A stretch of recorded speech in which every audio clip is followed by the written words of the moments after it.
Klaruhin ko lang, Sir Tutulpa, hindi ko binibaby itong mga tao na ito, ha? Dito, dala nila yung warrant. They were there, here. Dala nila yung warrant. Ngayon, sinabi mo walang warrant, pero nung i-baby ka, sabi mo, Klaruhin ko lang, Sir Tutulpa, hindi ko binibaby itong mga tao na ito, ha? Kahit na mga dati ko itong mga tauhan, alam mo na, nakita mo naman kung ako yung gagalit dito sa kalukuhan nila. Ako lang, I'm just trying to explain na kami sa PNP, kapag nag-operate kami, lalong-lalo na pagkilala yung operatives, number one, we allow them to use bonnet para hindi sila makilala. Pero yun nga, pag i-serve na yung warrant, dapat mayroong uniform personnel na kasama. Pero yung presensya na doon para mag-confirm kung andyan o wala yung subject, wala mong problema kahit na nakahubad sila dyan, nakatsinilas, kasi that's part of the intelligence operations na ginagawa ng police. Pero kailangan, pag-serve nila, dapat may kasama na silang police na uniformado.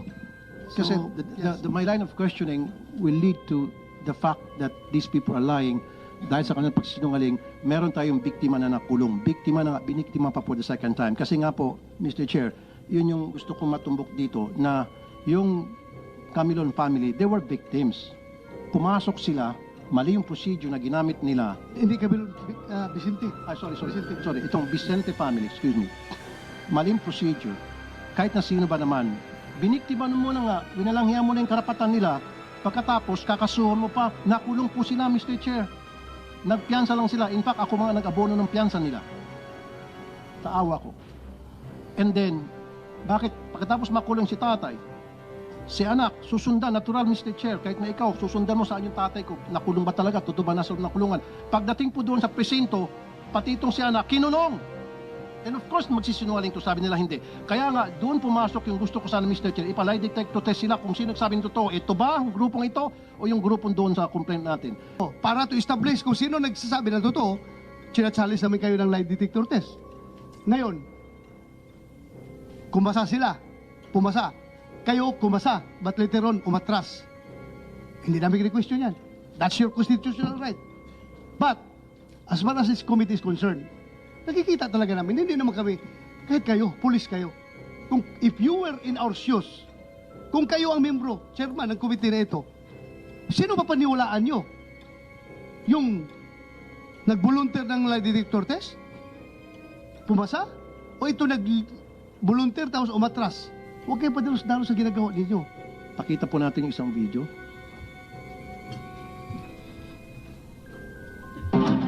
Tama ho ba? Nakabonet po sila? Lahat po sila, nagpakabunit po sila lahat. Ang lalaking tao nila, ang dami nila. Sobrang, Nung sumugod ho sa inyo ilan? marami po sila. Kasi naglalakad lang po sila eh. Ngayon ho, ano ho, meron ho bang dalang warrant? Wala pong ganun, wala po. Ini barangay nga po, wala silang kasamang barangay. Wala rin pong barangay, wala rin ganun, kung wala rin pong warrant, wala po talaga as in. Colonel Arnedo, ibang kaso yan, hindi sa kaso ng Vicente case. And alam mo, Colonel Arnedo, inconsistent ka kanina.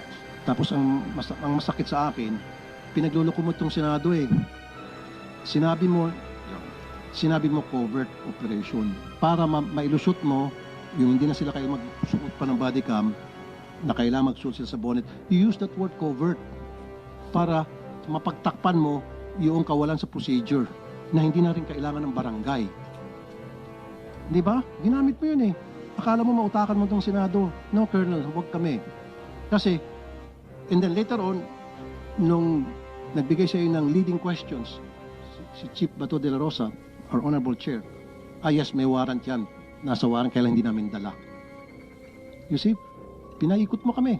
Ano po, kung tutukuyin ko yung sinabi po nila, kung sila ay merong covert operation or validation, this is a planned activity. Kaya dapat dala nila yung warrant of arrest. Kasi nga kung ginayak nila yun, pangalawa, dapat nakalagay yun sa logbook na meron silang operation. Sa informasyon po namin, hindi naman nakalagay na magsaserve ng warrant. At meron lang silang titignan. Kaya hindi rin tutugma. Pangalawa, kung yung sabi nila na meron silang service ng warrant of arrest, hindi po sumunod talaga sa proseso. At kung titignan po natin, doon sa nabanggit nyo pong command responsibility, kung merong ganong infraction, dapat nagkaroon na ng proseso na aalamin saan sila nagkulang at ano ang nangyari. Yun naman yung sanang pinakikiusap namin sa Chief of Police.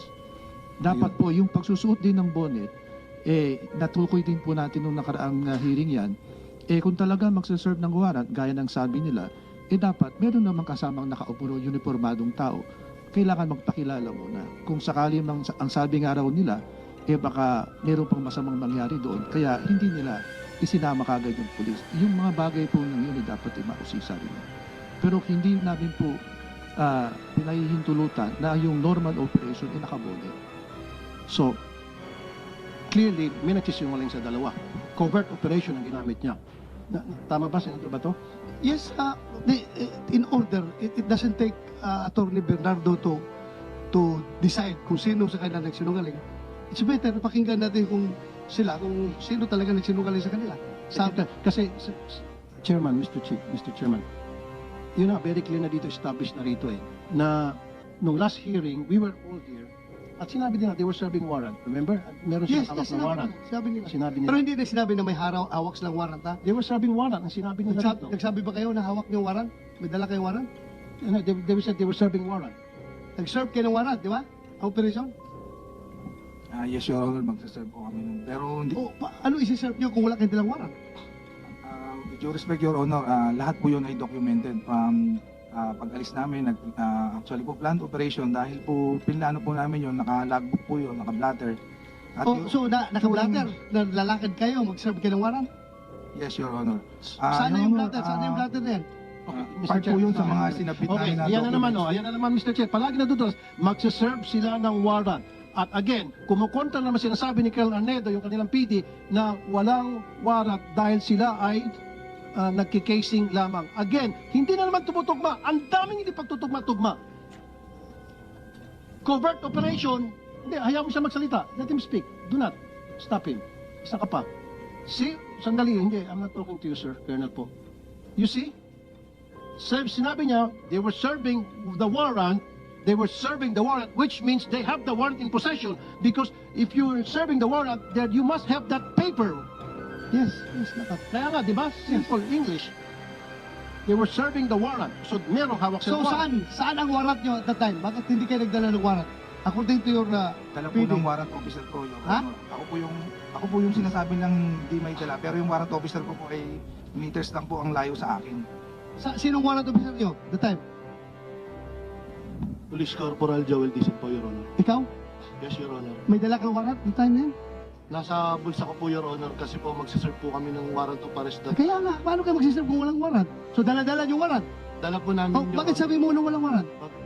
Magbabalidate pa lang kami that time, Your Honor, nung... Sandali. Mr. Bakit Chair. mo sinabi na walang warrant? Mr. Chair, alis na ako rito. Hindi ko matiis.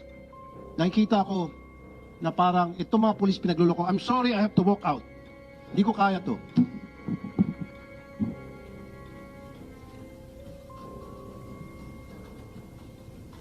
The worst thing na sabihin sa akin, binibibaby ko kayo, ay ito sa Senado.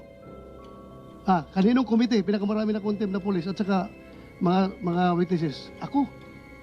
Kaya wala ko pakialam kung sino kayo, kung dati ko kayong tao, basta kamali kayo, mamalasing kayo sa akin.